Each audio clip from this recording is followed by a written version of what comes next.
Hello everybody, welcome to the latest episode of the ZMan Show.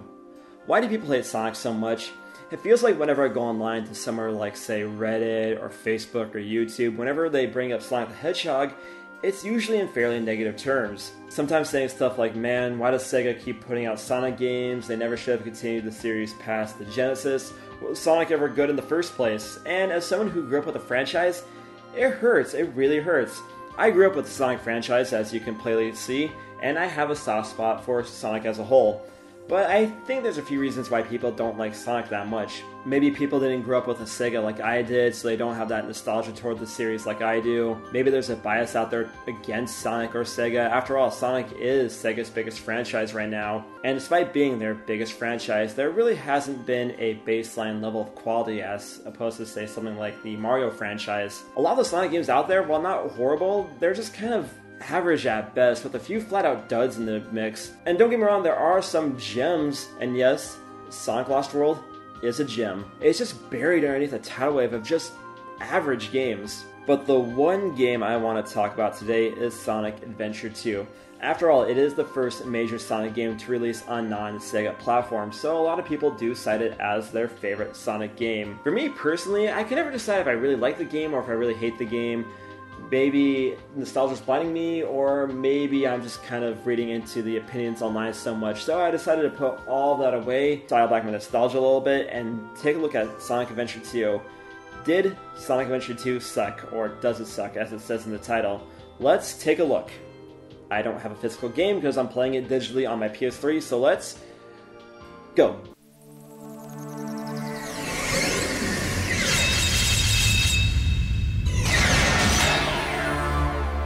What an anticlimactic intro screen. Sonic Adventure 2 was originally released on the Dreamcast in June 2001, effectively making it the swan song of the Dreamcast, at least in North America. And what a game to end a legendary system on. Sonic Adventure 2 was a pretty bold step for the franchise following the success of Sonic Adventure 1. The plot is darker and deeper, and it really pushes the E ranking to its limits. The fat from Adventure 1 was toned down into a very action-packed sequel.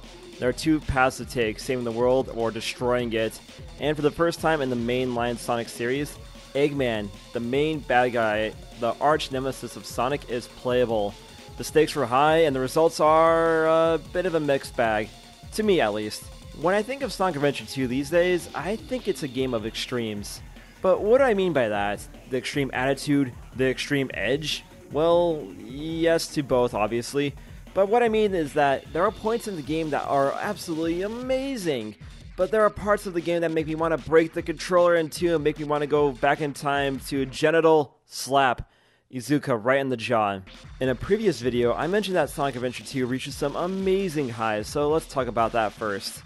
Two of my favorite parts of the game are the opening levels. The hero side starts out in what might be the greatest opening level ever. Sonic busts out of a helicopter, takes off one of the wings, and somehow, someway, falls into the streets of San Francisco after presumably killing a bunch of military soldiers trying to do their job. He gives the camera a smirk, and we start City Escape, an awesome level that sets the stage for the game with a song that slaps harder than my grandma.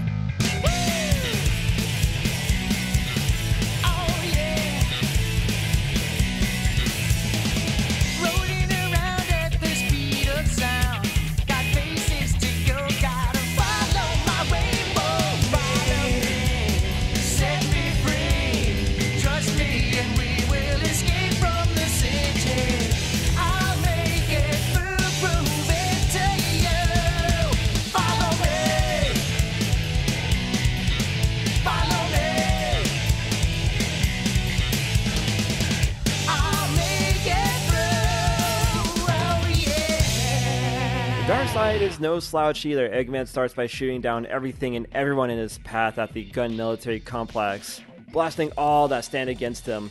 For the first time of playing Eggman in the Sonic games and the mainline story games, this is what I wanted, slaughtering everything in my way. In general, I'm not a big fan of playing as evil or dark characters. I'm always a face. But sometimes you just want to kick back and let everyone know who's running things around here. The head egg in charge, if you will. I do agree with the consensus that the speed stages starring Sonic and Shadow are considered to be the best parts of the game. It is a Sonic game after all, and we're here for the speed, and there is a great sense of speed to be had. Sonic and Shadow's levels have some really cool set pieces, like sliding down the city and City Escape, riding a missile, grinding down the Golden Gate Bridge. It all adds to the cinematic flair that Sonic Adventure 2 has and following games try to copy. And for the most part, the levels are designed really well, other than some of the later levels having some really wonky gravity gimmicks and touchy controls that mean instant death if you make the wrong button press. Regardless of that, I do find myself going back to the speed levels every now and again to get that nice kick of nostalgia. For me personally, I think one of my favorite levels is White Jungle with Shadow. That's a pretty fun level with really cool beats, and I really like the environment. Yeah, I like that level. Another thing I personally like about Adventure 2 is Eggman's levels. He doesn't handle as smooth as Gamma did in Adventure 1, but that makes sense as Eggman is in a way clunkier mech than Gamma's sleek design. There is a good amount of weight in his movements, like you're actually piloting a giant mech. Though I will say that the hover upgrade found in this third level makes Eggman's levels way more enjoyable. Two of Eggman's levels, Weapons Bed and Cosmic Wall, are a blast to play thanks to how much stuff there is to destroy. It is so easy to rack up massive points, and hearing Eggman's little chuckle is all that much more satisfying. Plus, in Cosmic Wall, the gravity is lowered so Eggman can kind of fly, and that's how a stage gimmick should be. Something minor that adds just enough spice to pepper up the stage, but it doesn't annoy the player. And then we get to the other characters' levels, which I find to be kind of meh. For Tails, I find his levels alright, if not a bit tacked on. He goes through asset flips of other characters' levels, and none of them really stand out other than his final level, which is a huge step up in difficulty from his previous levels. There are a ton of bad guys to destroy, and they are relentless, and there's diamond everywhere. One wrong move means that you're going out the airlock. Thankfully, you can send a chao out the airlock, and that's always fun to do. And now we get to the most contested part of the game, and my least favorite part of the game by far, the collecting levels. In general, I'm not a fan of collectathons. Never was a fan of Banjo series, never liked Donkey Kong 64. For the collectathons, I always felt like I was not really playing the game to explore, but to pick up someone else's trash. Hunting wasn't my least favorite thing in Adventure 1. I could tolerate it because the radar was really helpful, and the stages were actually pretty well designed for Knuckles. But all those merits that they had in Adventure 1 for the hunting stages were thrown out the window here in Adventure 2. The radar got a huge nerf. The range only has 3 colors from green to red, and it's not as accurate as I would like it to be. And if that wasn't enough, the bastard only detects 1 emerald at a time. Only 1! Even if you stand right in front of an emerald, if it isn't that emerald's turn to be found, the radar won't go off. In an ironic twist of fate, Knuckles and Rouge just move way too fast for their kind of levels. They move faster than Sonic or Shadow. But their level designs are absolutely crap! Besides the very open Pumpkin Hill, which is a very fun level to glide around in, all of the levels are either cramped like Security Hall or Death Chamber, or expand vertically too much like Meteor Herd or Mad Space. And it's such a slog to get through these massive space levels with any sort of reasonable time. And speaking of Mad Space, I have to pay my respects. I hate this level. It's poorly designed, the gravity is annoying, getting off this planet is a pain, it's a pain to get to the top of the level, it's annoying to go back down to the bottom of the level, and some jackass at Sonic Team thought it'd be a great idea to reverse the hints that you get in the stage. Yeah, that was a really good idea, and no, this stage is not fun, I hate the stage, and look at all that! All that work for a C? A C ranking? Ooh, sorry there guys, I lost my cool there, but I had to get that off my chest, I just had to do it. But seriously though, I did not like the hunting levels at all in Adventure 2. Another thing I've been noticing is how unvaried the environments are in this title. Adventure 1 felt like, well, an adventure, going from snowy peaks, traveling to the past, hitting the casino. There was a lot to see and a lot to do in Adventure 1. Adventure 2's environments are recycled a lot. Skyrail is just Pumpkin Hill during the day, Mission Street is just a combo of City Escape and Radical Highway minus anything memorable about it. Plenty of characters see the same bit of desert and military complexes. Maybe development was rushed, or they didn't have enough time to make more unique levels, or maybe the plot didn't allow that, but something more unique would have been very appreciated. In general, Sonic is always praised for his music, and don't get me wrong, there are some amazing tunes in Sonic Adventure 2, but on the whole, the stage music in this game is kind of forgettable. Okay, like I said, City Escape slaps. The character themes are really good and really do fit the characters that they are representing. And Knuckles' raps are very cheesy. I don't know who made these songs, I don't know who sang them, but whoever was working on these songs, they were clearly on the ball here during production. But everything else, all the level stages, they just have these boring guitar riffs with no hooks or nothing memorable about them at all. Another thing that occurred to me when I was playing this game again, the audio mixing sucks. The sound effects drown out the music entirely, like on Weapons Bed where the sound of the planes passing by totally drowns out anything besides the ear-piercing laser. Playing Sonic Adventure 2 with headphones was like jamming needles into my ear.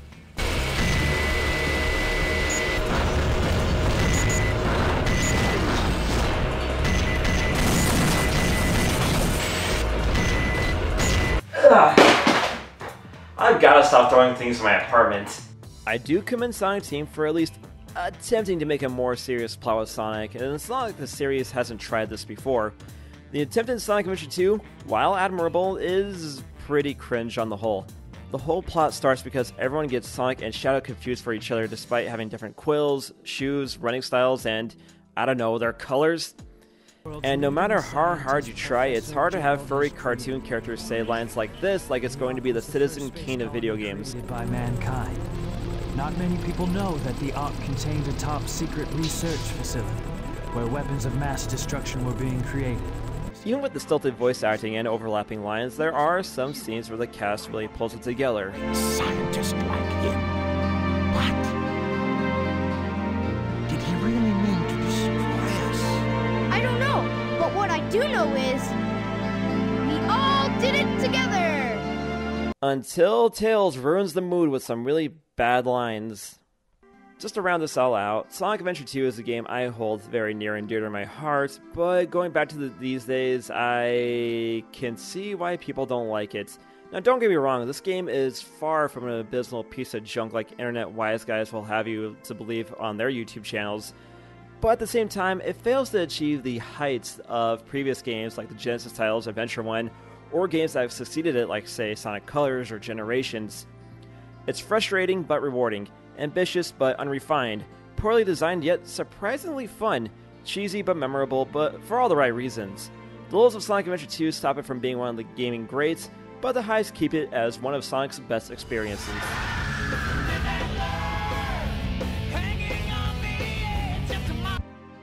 I must destroy all the evil the Professor has created. A game like Sonic Adventure 2 is kind of hard to talk about these days.